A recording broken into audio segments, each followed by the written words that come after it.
Do your solos sometimes sound like random notes strung together? I remember really struggling with this until I learned this powerful technique, something you'll find in all the great solos, and yet it's hardly ever discussed. So in this video I'm going to show you how to use this simple concept to add flow and melodic direction to all your solos. By the end of this video you'll know how to go from this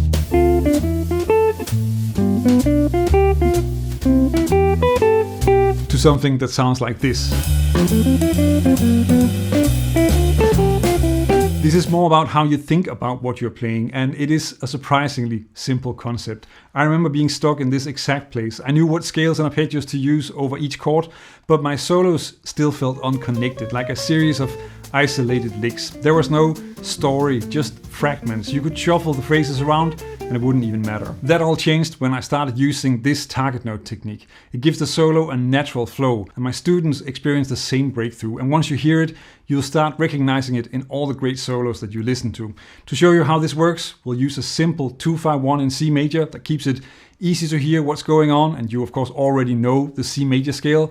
But there's also one thing that a lot of students forget when they start working on this, and it makes everything harder. You need to be able to play the chords first. If you don't know what the chords sound like, then you're just guessing when you try to solo. You can't connect to the harmony if you don't hear it. So that's the first step. When I was getting started with jazz, I was always busy thinking about playing good lines on each chord, and that meant that all my solos had 3 problems. I would play something on D minor 7, then the chord would change to G7, and I would try to find something that fits on that, and then something for the C major 7 chord.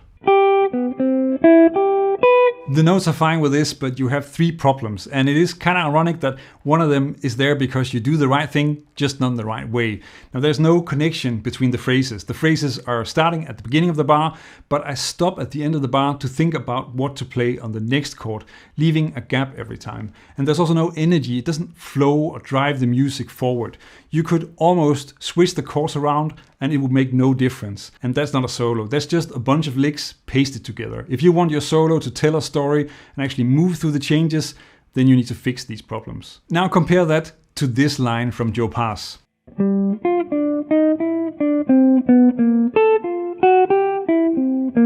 You can hear right away that this is completely different. It is connected, it flows, each phrase is pulling you toward the next chord, and that is the real secret. The line isn't just about the chord that is on, it's about where it's going, because it is flowing to a target note on the next chord.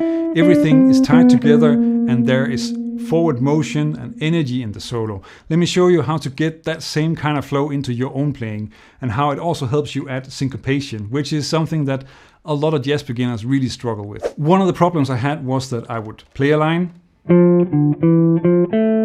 and then stop to think about what to play on the next chord. And that is of course the right idea, but something was missing. So one of the most important skills in music is thinking ahead. And when I was playing, I was only focused on the chord I was playing, not where my solo was going next. Now, if you look at how Joe Pass does this, his lines are built to land on clear chord tones on the next chord. And that is what you want to practice. Not just notes that fit, but lines that lead somewhere. And that's why it flows. So to do that, you need a target note for each chord. Start simple, chord tones, the 3rd, the 5th. That's exactly what Joe is using here. So first to the 3rd of C7, and then down to the 3rd of G minor 7. From here he moves to the 5th of C7, and then finally down to the 3rd of F7. The 3rd as a target note is usually a great place to start. It's strong and easy to hear. So for a 2-5-1 in C major, you can place the 3rd like this on the neck. In a way, this is like improvising in reverse. You're not thinking about how to start your line, you think about where to end it. And even with that one simple shift, the line already sounds a lot better. But to really make this work, you have to practice it until it becomes second nature. So let's look at how to do that. This way of practicing solos is almost never mentioned, but it is one of the most effective exercises I've ever seen. A huge mistake when internalizing something new is that most things can easily be turned into thousands of variations of the same thing. And you need to first make it simple so you don't drown in options. In this case, I would really just limit it down to just using 3 target notes on the 2-5-1 and only play them in one place on the neck. You'll find that once you get used to hearing and playing lines that flow, you can easily learn to hit other target notes or the same notes in other places. You want to practice rubato and approach the solo lines as a composition so that you can find lines that really flow to the target note. But you need to do that so that you can still hear how it fits in time. I'm going to show you in a second. Now that way you put together lines that really make sense, fit the chord and flow towards the target note. Let's make it even simpler and just practice going from D-7 to G7. I'm going to show you how to add syncopation later. We're on the F on the D-7 and the goal is to hit this target note, the B on G7. For now, just try to come up with simple 4-note melodies on D-7 that naturally end on that B on G7. I guess the simplest possible one would be this. But you can also find an arpeggio or triad to make that transition. For now, it's about trying things out and finding stuff that you like. And check out how chromatic enclosures sound amazing when they create tension that then resolves on the target note. Once you get the hang of this, you can start playing these ideas in time and even resolve to C major 7 to complete the 2-5-1.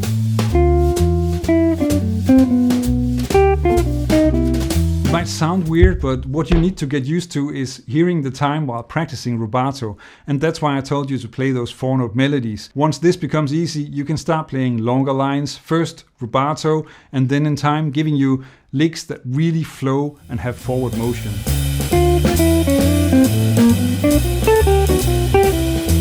Now you're able to construct lines that flow and lead to the next chord, just like the Joe Pass example. And once you're comfortable with that, you can start adding other notes, not just chord tones, but also extensions as target notes. The process really stays the same. Check out how I resolved to the 9th on C major 7.